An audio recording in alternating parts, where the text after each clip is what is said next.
Bueno, pues quiero aprovechar este espacio para darles algunas informaciones y decirles que, por supuesto, que estamos de acuerdo en que es necesario establecer las condiciones para que todos los trabajadores universitarios y de instituciones de educación superior tengan las condiciones para un retiro digno, igualar hacia arriba a quienes están en mayores desventajas, como las universidades públicas que tienen poco presupuesto.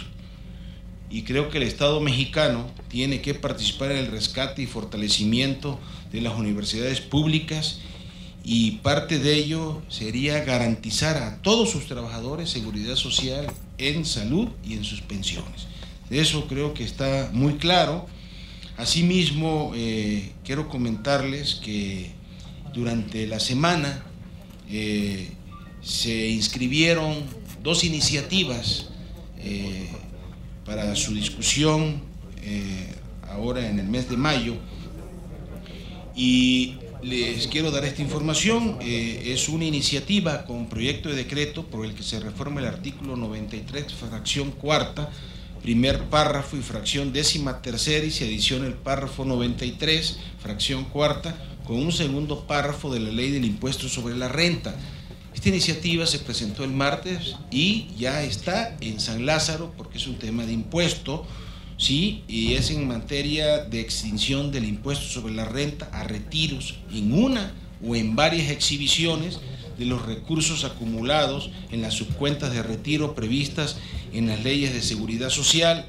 Mediante esta iniciativa, que les decía fue publicada en la Gaceta del Senado el 21 de abril de este año, propongo establecer que la disposición de los recursos acumulados en las cuentas individuales de los trabajadores, así como sus rendimientos, una vez cubierta la pensión y el seguro de los beneficiarios, estará exenta del pago del impuesto sobre la renta.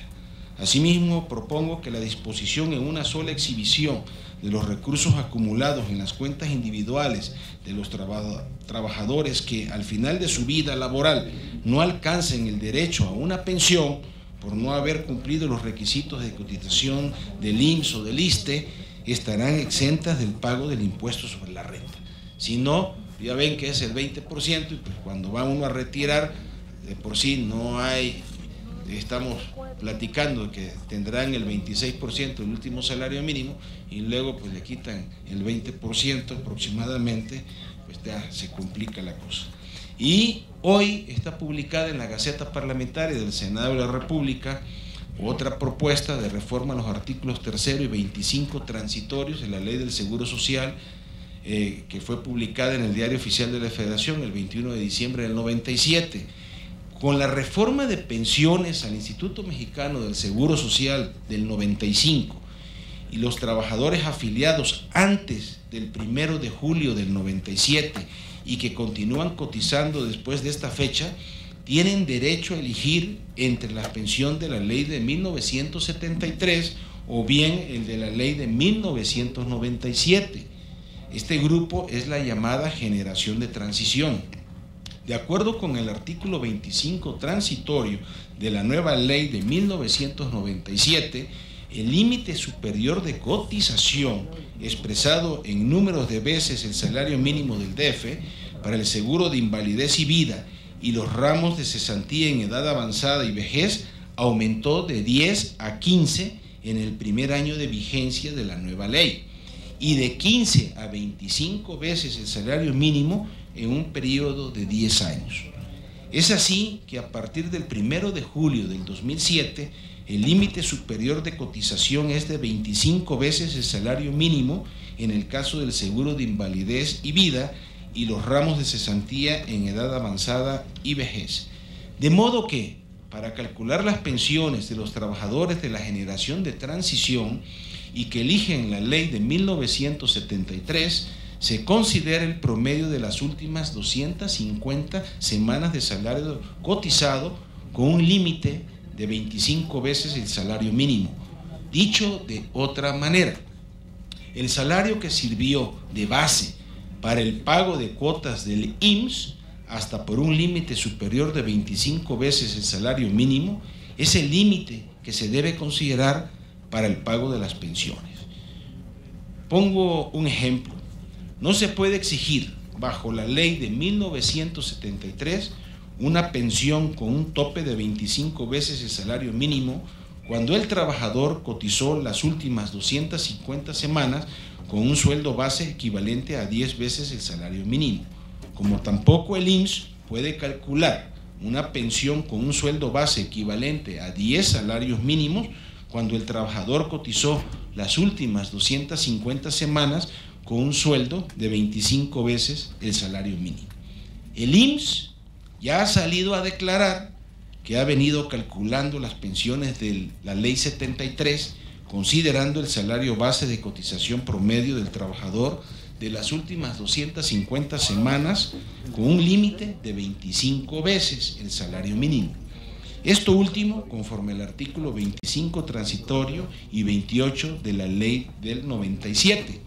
No obstante este marco legal vigente, la segunda sala de la Suprema Corte ha emitido dos jurisprudencias, la 85/2010 y la 8/2016, respectivamente, que establecen que cuando la cuantificación de las pensiones debe atender el límite superior de 10 veces el salario mínimo del Distrito Federal, previsto en el artículo 33, segundo párrafo de la Ley del Seguro Social vigente hasta el 30 de junio de 1997.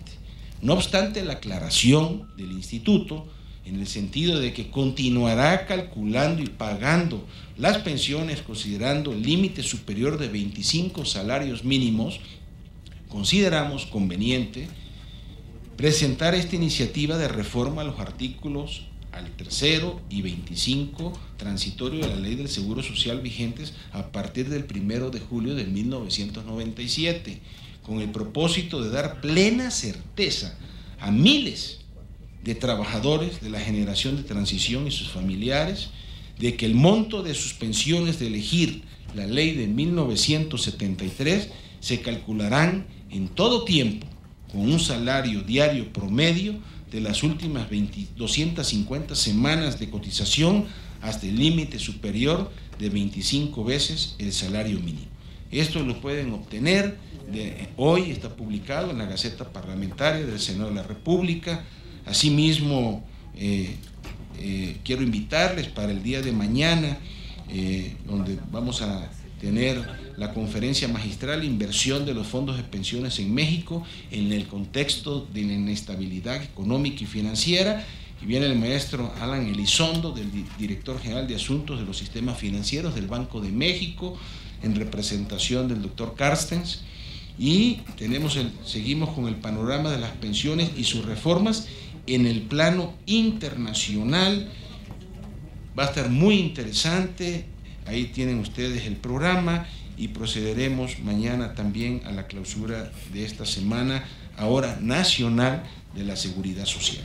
No me resta que agradecerles a todos ustedes su presencia, a los que nos están viendo en todo el país a través del canal del Congreso y a través de nuestros medios de comunicación que nos han estado apoyando incansablemente. Muchísimas gracias, y agradecer a todos los panelistas que hoy estuvieron con nosotros ilustrándonos con sus experiencias en las diversas universidades del país, la presencia y los comentarios. A todos y cada uno de ustedes, muchísimas gracias. Bienvenidos al Senado de la República, que es la casa del pueblo de México, y a ellos, al pueblo, muchas gracias. Vamos a darles un pequeño reconocimiento a los participantes de parte del Senado de la República, el maestro Enrique Pedraza, a Celina Díaz Michel. Ahí me saluda el maestro Tonatiu Bravo, fue mi compañero diputado federal en la 60 legislatura, y bueno, está bien representado. Entonces, sí, ¿se lo entregas? Por favor. Ahí me ayudas. A don Rogelio Garza Rivera, muchísimas gracias, Rogelio, muy agradecido. A mi paisano y rector de la Universidad Juárez Autónoma de Tabasco, el doctor José Manuel Piña Gutiérrez. Manuel, muchas gracias. Agustín Rodríguez Fuentes. Bravo, don Agustín. Bienvenido.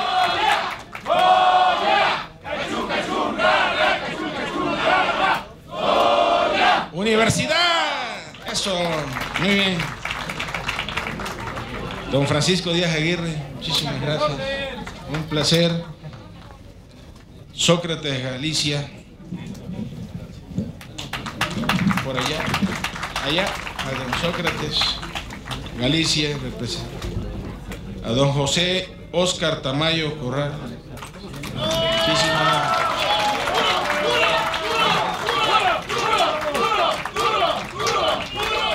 A Rafael Garza, muchísimas gracias.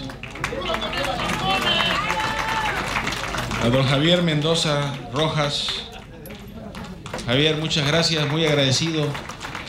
Y a nuestro comentarista estrella, don Ángel, que ya ha participado siempre en la semana, acuérdense, esta es la 4ª edición, a Ángel Guillermo Ruiz Moreno. ¿Sí? Bueno, y a todos y cada uno de ustedes, pues muchísimas gracias y los espero saludar mañana aquí en el Senado de la República. Gracias.